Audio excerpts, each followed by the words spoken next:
Rapaz do céu, cara.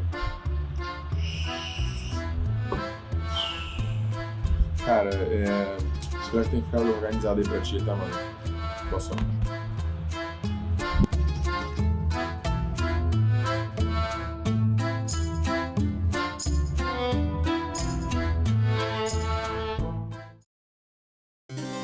Fala pessoal, tudo certo? Aqui é o Raniel Campos, bem-vindos ao meu canal, bem-vindos ao Teologia e Tradução. Hoje, mantendo o nosso padrão, a nossa série Santo Miojo, já estamos no episódio 7, olha só que jornada. Se você está acompanhando a gente até aqui, você agora já conhece alguns personagens católicos, personagens ortodoxos, personagens protestantes, e eu tenho certeza que se você viu até o final, se você mergulhou em querer conhecer essas histórias, você se apaixonou pela sua fé. Outra coisa também, pessoal, muito importante, se você está gostando desses vídeos, deixem um like, comentem, compartilhem. A gente tem uma árdua tarefa aqui juntos de tentar desenvolver esse canal e eu conto com a ajuda de vocês. A gente tem um apoio, a gente tem um TikTok agora, a gente tem o nosso Instagram, tem o meu Instagram pessoal. Então, assim, a gente tem tentado entrar em todas as redes sociais possíveis para conseguir agregar. No TikTok a gente fala sobre apologética, aqui a gente fala um pouquinho mais sobre a história da igreja, algumas curiosidades, etc. Então, se você está gostando, acompanhe a gente lá.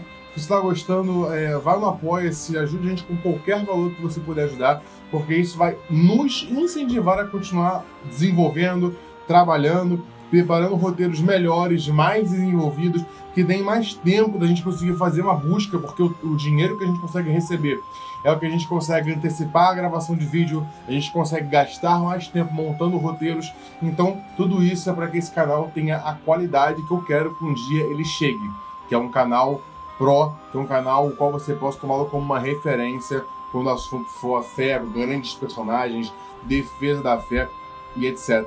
Certo? Acho que então é isso. Santo Agostinho não conseguiu chegar nos 30 likes, infelizmente. Chegamos em 12, mas a meta continua. Nós vamos deixar uma meta aberta. Se vocês conseguirem levar aquele vídeo e ele bater 30 likes, a gente vai fazer uma parte 2 do Santo Miojo só sobre o Santo Agostinho, contando um pouquinho mais sobre a trajetória dele, né? Certo? Você já reparou que nós falamos sobre mães extraordinárias, santos homens de Deus, grandes teólogos, grandes defensores da fé, grandes evangelistas. Porém, hoje, parafraseando mais uma vez Tertuliano, que diz sangue dos mártires, semente da igreja, hoje nós vamos falar uma história curta sobre Santa Felicidade de Roma. Uma mulher da qual nós não temos tanta informação, porém tenho certeza que se você ouvir um pouquinho a história dela, você vai repensar seriamente se você de fato é perseguido sobre a sua fé. Certo? Então, vamos lá.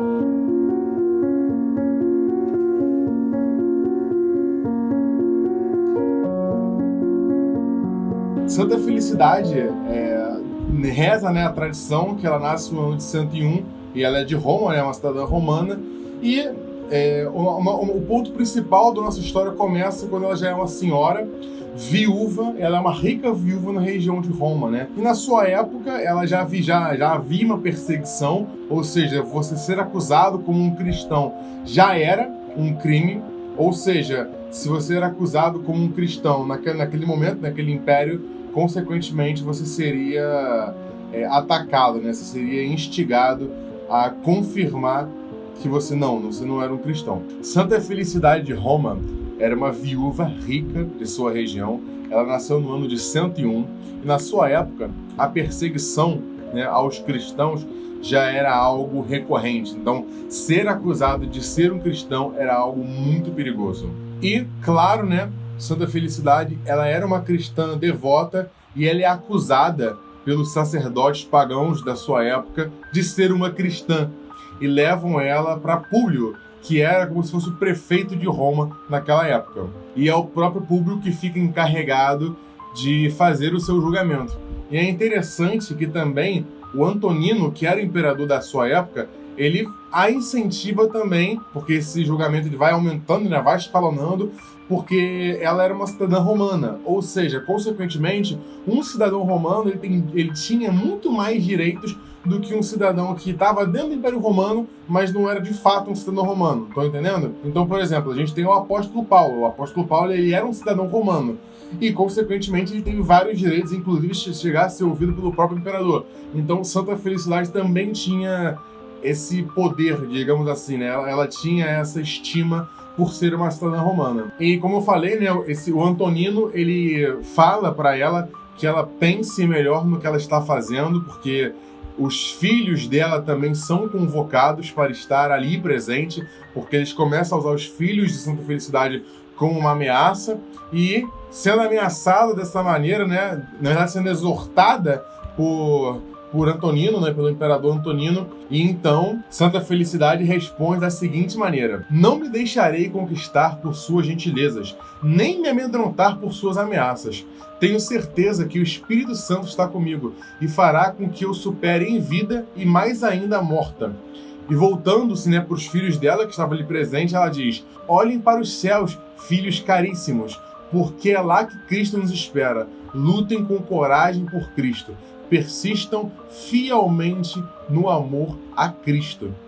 Dessa maneira, Santa Felicidade não só permanece firme, como também incentiva seus filhos a permanecerem firmes e, automaticamente, eles sofrem drásticas consequências. O prefeito, né, narra a tradição que o prefeito ele esbofeteia a Santa Felicidade e dá ordem de execução para os seus filhos. Ou seja, antes dele matá-la, ele decide fazer com que os seus filhos morram primeiro do que ela. Então, a diferença entre a morte do primeiro filho e a execução dela são de 4 meses. E aí, por exemplo, vale a pena a gente trazer aqui o nome dos filhos, né? Os nomes dos filhos são Januário, Félix, Felipe, Silvano, Alexandre, né? Tudo errado, tudo errado. Alexandre, Vidal e Marcial. E, né, por conta das atas que nós temos, nós conseguimos saber até mesmo como cada um deles foi executado. Por exemplo, o Januário, ele foi açoitado com varas e devido aos ferimentos, ele acaba desfalecendo de fato. O Félix e o Felipe são espancados e mortos a golpes de pau, ou seja, eles são executados a pauladas, né, uma morte bem violenta. O Silvano ele é jogado de um precipício e Alexandre, Vidal e Marcial eles são decapitados. Então, Santa Felicidade é obrigada a ver o martírio dos seus 7 filhos antes da sua própria execução, né? Dessa maneira tentando dissuadi-la a sua fé. Porém, ela permanece firme, ainda passando por esses sofrimentos. E após esses 4 meses, finalmente, Santa Felicidade, ela, depois de ser torturada, não só psicologicamente, mas fisicamente também, ela é executada no dia 23 de novembro de 165. Ela é decapitada. E assim se encerra a gloriosa carreira de Santa Felicidade, que não tem a história de escrever grandes tratados, mas fez da sua própria vida, né, uma carta a ser lida a todos aqueles que questionavam a sua fé, né? Ou aqueles que a acusavam de simplesmente ser o que ela era, uma cristã. E eu espero que a história, então, de Santa Felicidade tenha enchido seu coração de temperança e amor e devoção ao Evangelho, à nossa fé, porque Santa Felicidade paga isso com a sua própria vida e a vida de seus filhos. Uma pequena observação, eu falei filhos aqui, mas durante a tradição, a gente tem alguns relatos que falam que eram filhos e outros que falam que são irmãos. A maioria dos materiais que eu peguei, ele utiliza o termo de filhos, então eu escolhi por filhos, mas se você for fazer uma pesquisa mais aprofundada, você vai encontrar algumas histórias que vão narrar seus irmãos. Mas, de qualquer maneira, acredito que são 2 sofrimentos fortíssimos, né, sendo a própria família em ambos os casos. Pessoal, então é isso.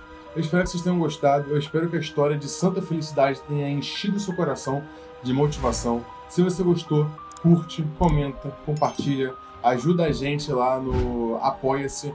A gente está no TikTok também. Acompanha, ajude o nosso canal. Se você não puder fazer nada disso, só comenta. Fale como é que esse vídeo tem agregado. Mande para um amigo. Isso faz muita diferença e nos motiva a continuar produzindo material de qualidade. Tá bom? Bem, então é isso. Espero que vocês tenham gostado e fiquem com Deus.